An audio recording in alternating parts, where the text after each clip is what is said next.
Right now, in this heat, half the container gardens in America are dying.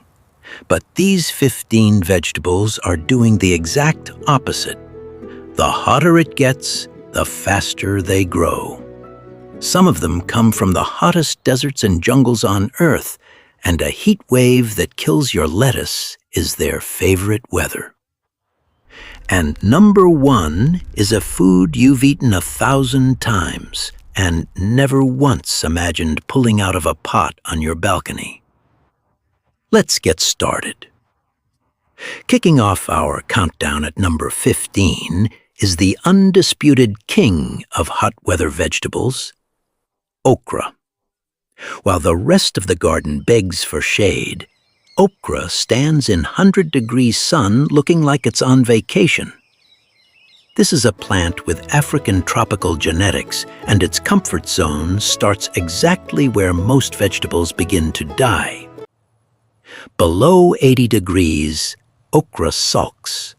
Above 90, it grows so fast you can practically watch it. And you need to watch it because here's the okra rule nobody tells beginners. The pods go from perfect to woody in about 2 days.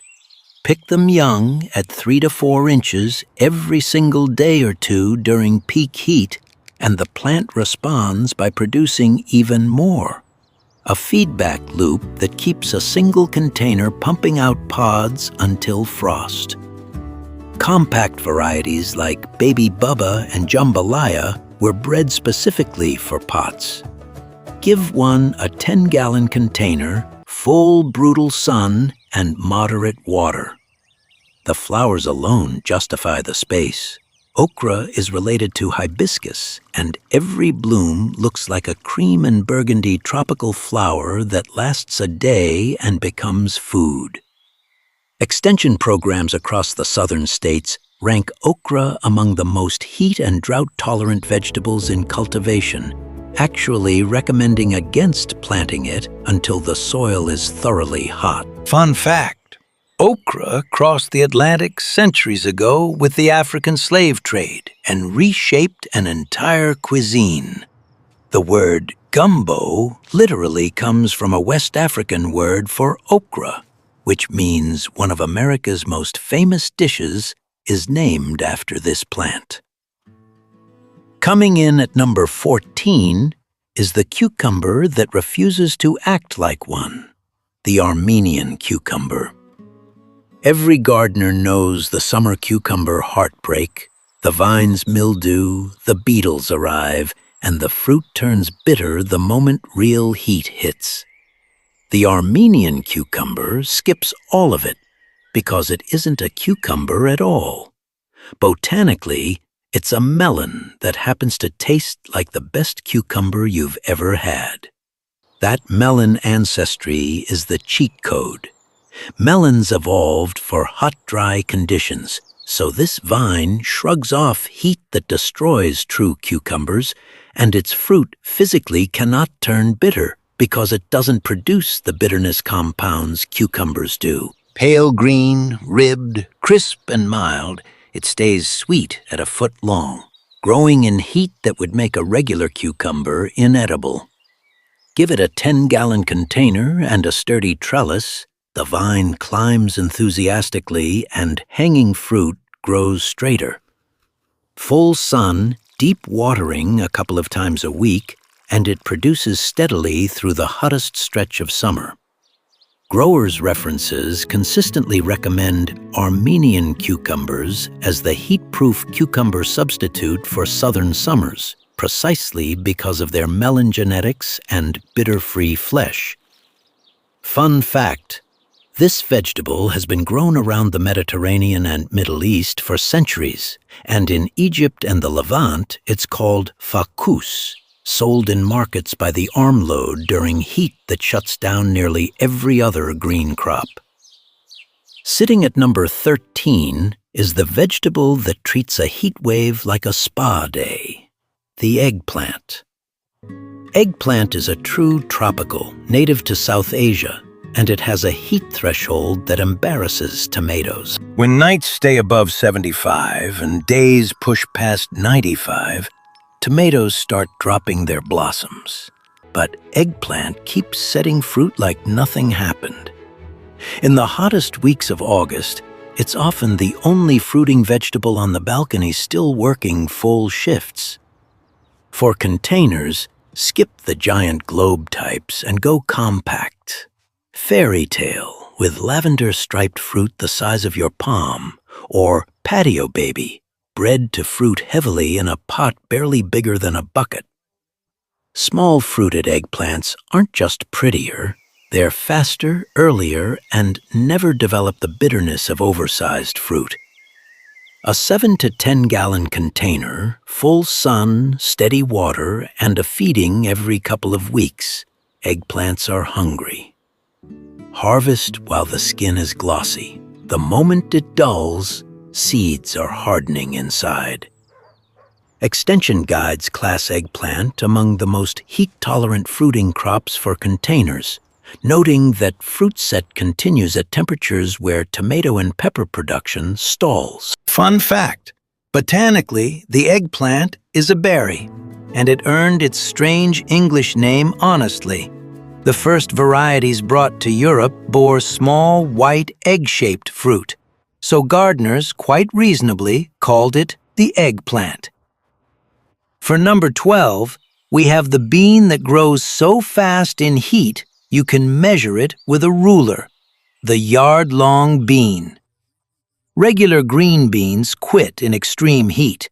Blossoms drop, pods curl, production stops. Yardlong beans, also called asparagus beans, are a different species entirely, bred over centuries in the tropics of Asia, and their engine only reaches full power above 90 degrees.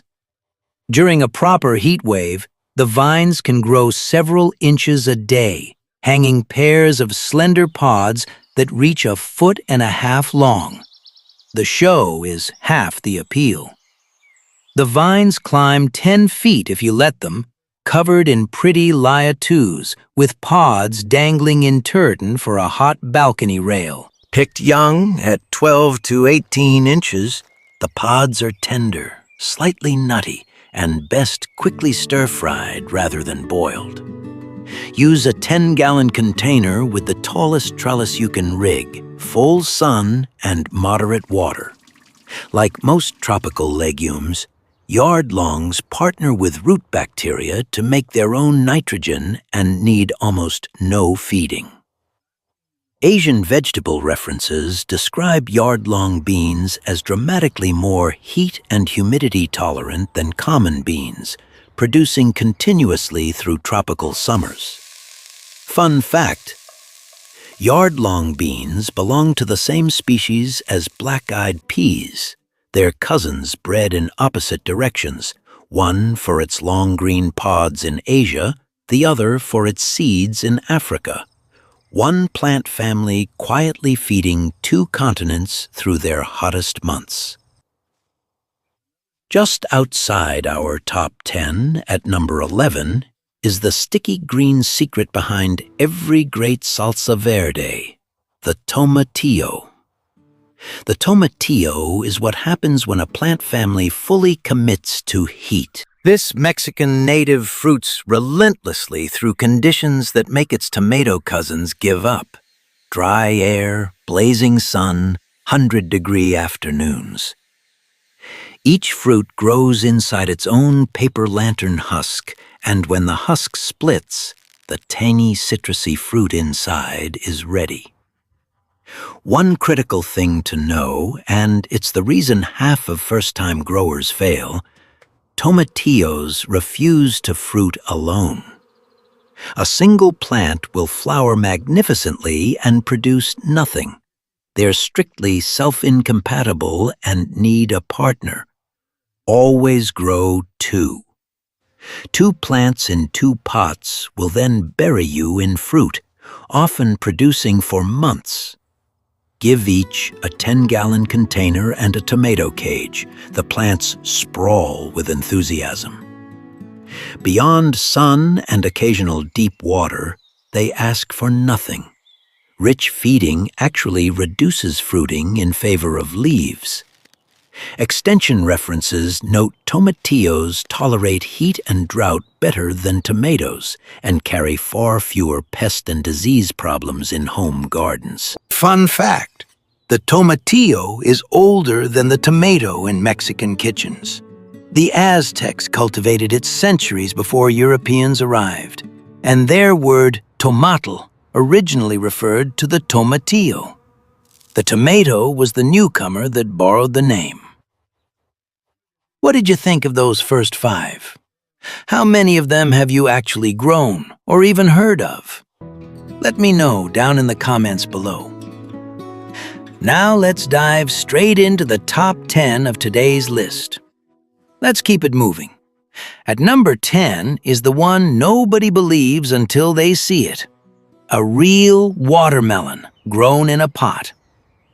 Watermelon sounds like the least container-friendly crop imaginable, a sprawling field vine with 20-pound fruit. But compact varieties change the math. Sugar Baby produces genuine 8 to 10-pound melons on a vine that lives happily in a 15-gallon container, and newer bush types stay even smaller. And here's why heat is your ally. Watermelon is a desert plant. Its ancestors evolved in the Kalahari, storing water in their fruit to survive, and the sugar in a melon is manufactured directly from sunlight and heat. The hotter and brighter your balcony, the sweeter the harvest. Cool, cloudy summers, not small pots, are what make bland watermelon. Use your biggest container, full sun, deep watering. Then, and this is the secret, cut the water back sharply in the final week before harvest. Slight drought stress at the finish line concentrates the sugars. When the tendril nearest the fruit dries brown and the belly spot turns yellow, it's time. Growers' references confirm icebox watermelons, like Sugar Baby fruit, reliably in 15-gallon containers given full sun and steady early watering.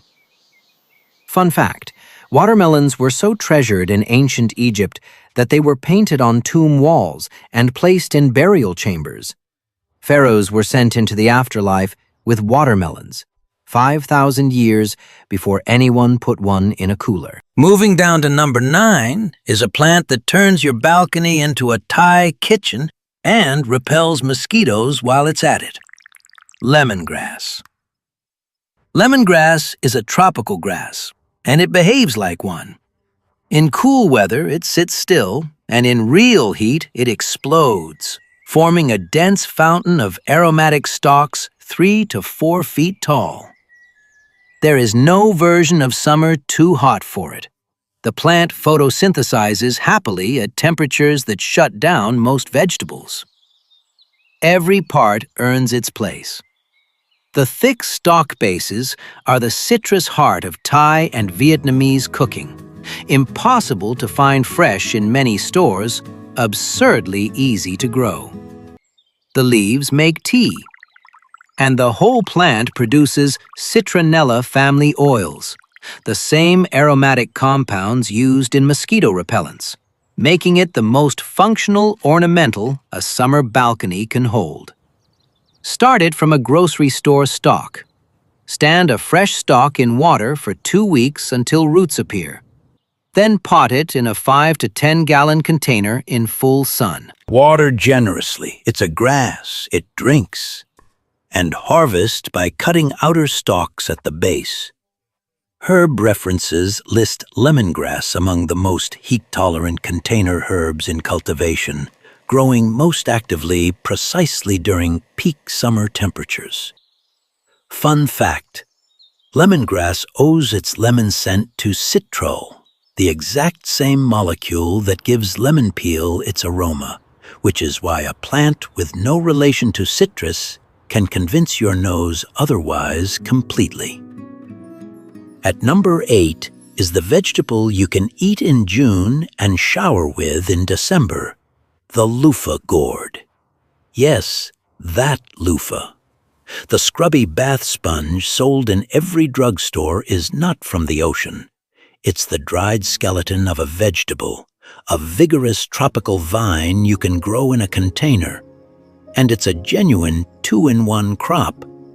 Harvested young at 6 inches, Luffa is a tender summer squash for stir-fries. Left to mature and dry on the vine, the flesh dissolves, and what remains is that familiar network of fibers, a homegrown sponge. Luffa is a true heat engine. The vine barely moves until temperatures pass 85, then covers a trellis in huge yellow flowers and foot-long gourds through the hottest weeks of the year. It needs your biggest pot, 15 gallons or more, the strongest trellis you own, full sun, and generous water. At season's end, let the sponge gourds turn brown and lightweight, peel the papery skin, shake out the seeds, and you're holding next year's seed supply plus a year of sponges. Growers' references describe Luffa as strictly hot season, requiring a long, warm run to mature sponges, which is exactly what a blazing south-facing balcony delivers. Fun fact: during World War II, Luffa sponges were classified as a strategic material. The U.S. military used their fibers in engine filters for ships and vehicles, meaning this bath-time vegetable briefly went to war. Claiming the number 7 spot is a golden berry wrapped in paper that tastes like pineapple candy, the ground cherry. Ground cherries might be the best-kept secret in American gardening. Each plant produces hundreds of marble-sized golden fruits, each gift-wrapped in its own papery husk, with a flavor nobody can quite agree on. Pineapple, vanilla, butterscotch, tomato. Except that everyone who tries one immediately eats 10 more. They're built for heat.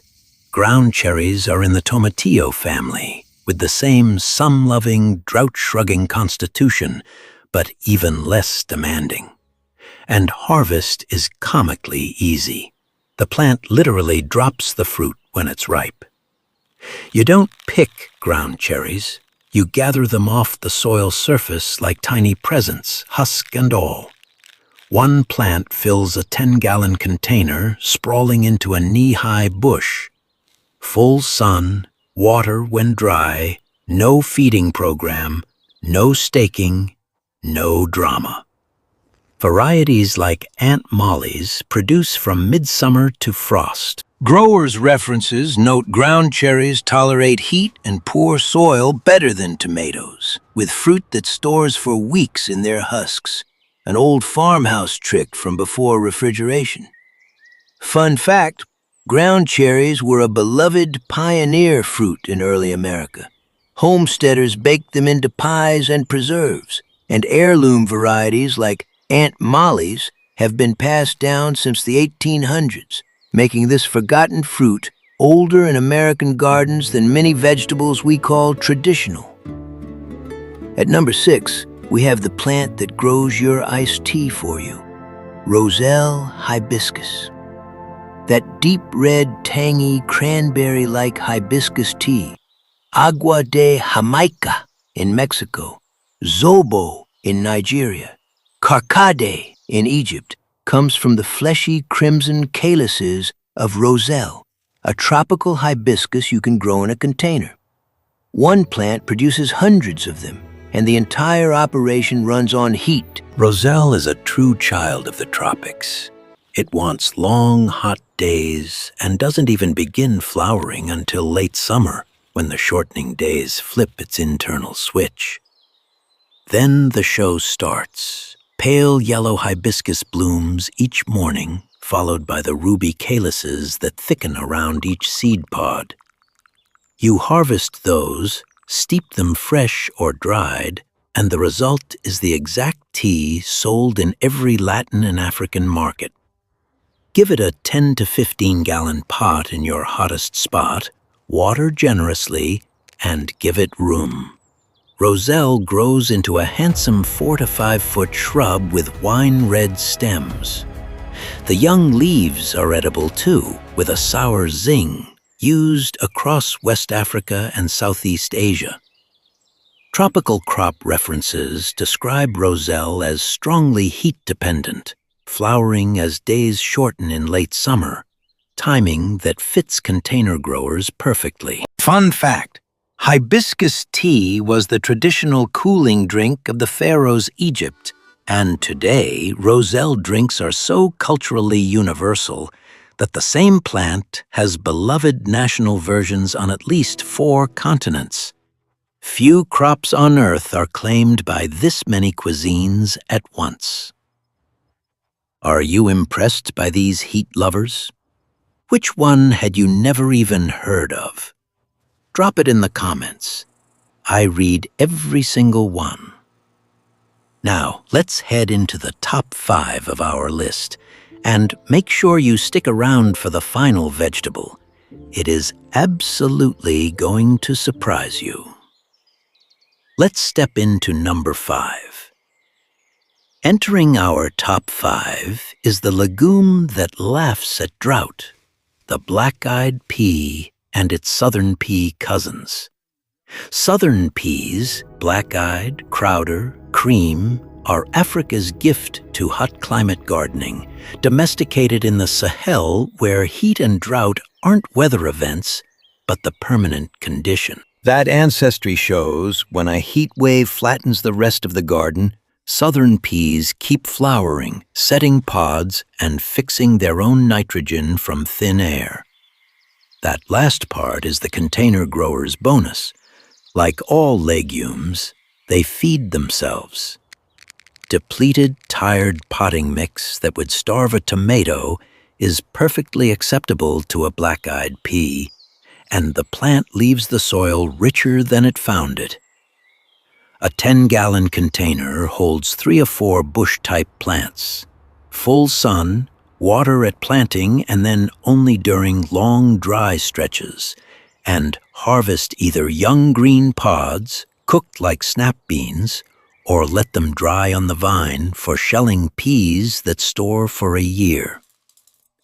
Extension programs across the South list southern peas among the most reliable crops for extreme heat, drought, and poor soils, the vegetable equivalent of a plant that cannot take a hint. Fun fact: eating black-eyed peas on New Year's Day for good luck is one of America's oldest food traditions.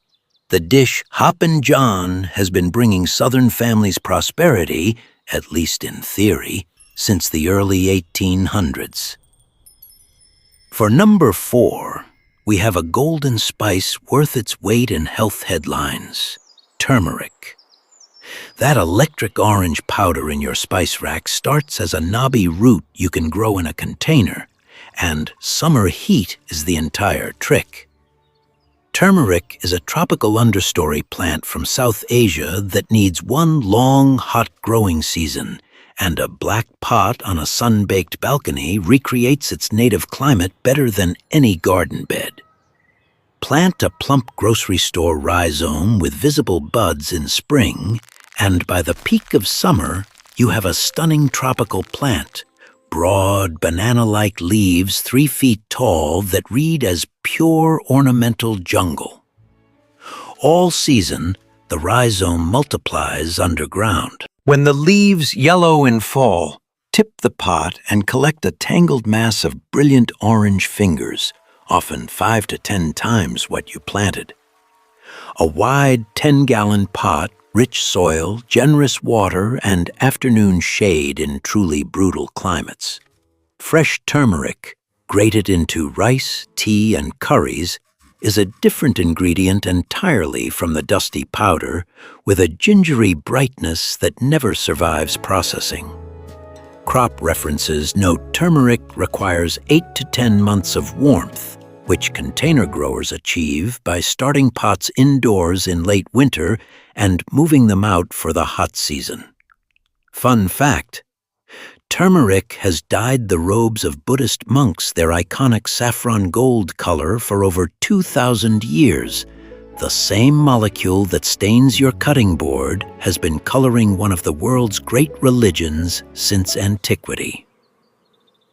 Claiming the bronze medal at number 3 is dessert grown on a trellis, the compact cantaloupe. A tree-ripened peach gets all the poetry, but a vine-ripened melon might be summer's real crown jewel.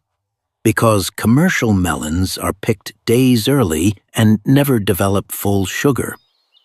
A cantaloupe ripened on your own balcony in full August heat is a different fruit, heavier, muskier, dripping. Compact varieties make it possible in a pot. Minnesota Midget produces softball-sized, single-serving melons on a vine only 3 feet long, bred almost a century ago for small spaces and short seasons. Like its watermelon cousin, cantaloupe converts heat directly into sugar. The same balcony that scorches your lettuce is manufacturing dessert.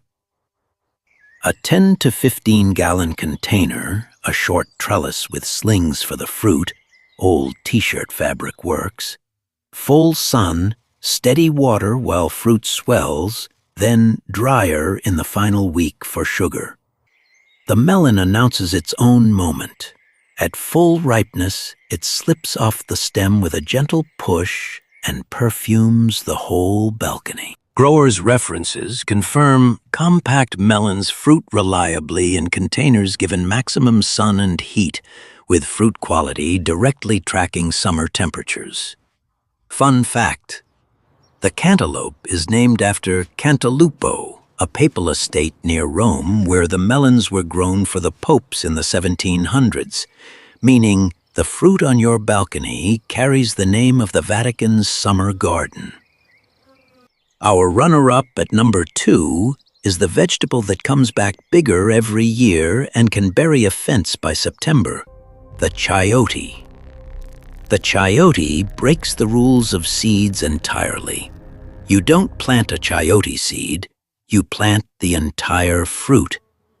Set a whole sprouting chayote from the grocery store on its side in a large pot, half buried, and it launches a vine of almost frightening ambition, 30 feet or more in a hot season, with heart-shaped leaves and curling tendrils that will upholster a balcony rail, a trellis, or an entire wall. Then, as days shorten in late summer, the payoff.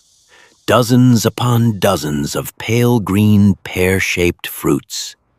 A single established plant can produce 50 to 100 chayotes. Crisp, mild, somewhere between cucumber and young squash, beloved from Mexico to Vietnam. And in frost-free conditions, or with the pot sheltered over winter, the root survives and returns the next year twice as strong. Give it your absolute largest container, 20 gallons minimum, the strongest support structure you can offer, full sun, and generous water. This is not a subtle plant. It is a green tidal wave with fruit. Tropical crop references describe chayote as a heat-demanding perennial vine, fruiting on short days of late summer and yielding prolifically from a single planted fruit. Fun fact: the chayote is one of the oldest cultivated plants of the Americas. The Aztecs grew it as chayotli, and its most famous modern moment came when researchers found that the pyramids of its native region were dwarfed by a stranger claim. Entire houses in Australia and New Zealand once used chayote vines as living roofs. And taking the absolute crown at number 1, a food you've eaten your entire life, from ballparks to sandwiches, and almost certainly never imagined growing in a pot. Peanuts. Here's the astonishing part. Peanuts don't grow like nuts at all, because they aren't nuts. The peanut is a legume with the strangest reproductive trick in the vegetable kingdom. After its small golden flowers are pollinated above ground, Each one does something almost unbelievable. It drives a stem called a peg downward, physically burying its own fertilized flower into the soil, where the peanut then forms underground. The plant literally plants its own children. And peanuts are heat fanatics. Domesticated in South America and perfected across the hot American South, they need a long, hot season, which makes a large black container in full sun where soil runs hotter than any garden bed, a genuine peanut paradise even far north of traditional peanut country. Fill a 15 to 20 gallon container with loose sandy soil, plant raw, never roasted, peanuts a couple of inches deep after the weather turns hot, and watch the show. Pretty clover-like foliage, golden flowers, then the eerie sight of pegs diving into the earth all summer. When leaves yellow in fall, pull the whole plant like buried treasure. Dozens of fresh peanuts hanging from the roots, ready to cure and roast. Extension guides confirm peanuts grow well in large containers given full sun and a hot season, with fast varieties like early Spanish maturing in about 100 days. Fun fact, the peanuts underground trick made it a world traveler, and one man, George Washington Carver, famously developed hundreds of uses for it, transforming this odd little legume into one of the most important crops in American history. Before we wrap up, here's the silent killer of container gardens in a heat wave, and it's not the sun hitting your plants. It's the sun hitting your pots. Here's what almost nobody realizes. A dark-colored container in full summer sun becomes an oven. The soil inside can run 20, even 30 degrees hotter than the air, and while the leaves up top are heat-tolerant, roots are not. Root zones above about 100 degrees stop absorbing water entirely, which is why a fully watered plant in a black pot can wilt and die looking exactly like it was never watered at all. The fixes cost almost nothing. Choose light-colored pots, white, tan, terracotta, which run dramatically cooler than black plastic. Shade the pot, not the plant. A board, a white cloth wrap, or simply clustering containers so they shade each other's walls. Or use the double pot trick. Slip your pot inside a slightly larger one, and the air gap between them works as insulation, the same principle as a thermos. And water deeply in the early morning, not at noon. Not because droplets burn leaves, which is mostly myth, but because morning water charges the root zone before the day's heat arrives, like filling the tank before a long drive. Protect the roots, and every heat lover on today's list becomes genuinely unstoppable. Here's the real point of this list. Summer heat was never the enemy. It's an engine, and most of us were simply given the wrong plants to plug into it. The same brutal sun that wrecks a lettuce bed will hand you gumbo pods, watermelons, hibiscus tea, and a pot full of peanuts if you plant the crops that were built for it. So next time the forecast shows triple digits, don't look at your balcony with dread. Somewhere on that railing, there's room for a plant that's been waiting its whole evolutionary life for exactly that weather. If this list surprised you even once, hit that subscribe button and leave a like. And tell me in the comments, which of these 15 had you never heard of before today? I read every answer, and I'll reply with growing tips. And if you want 15 vegetables so tough they're almost impossible to kill, even for a beginner, even in this heat, click the video on your screen right now. See you there.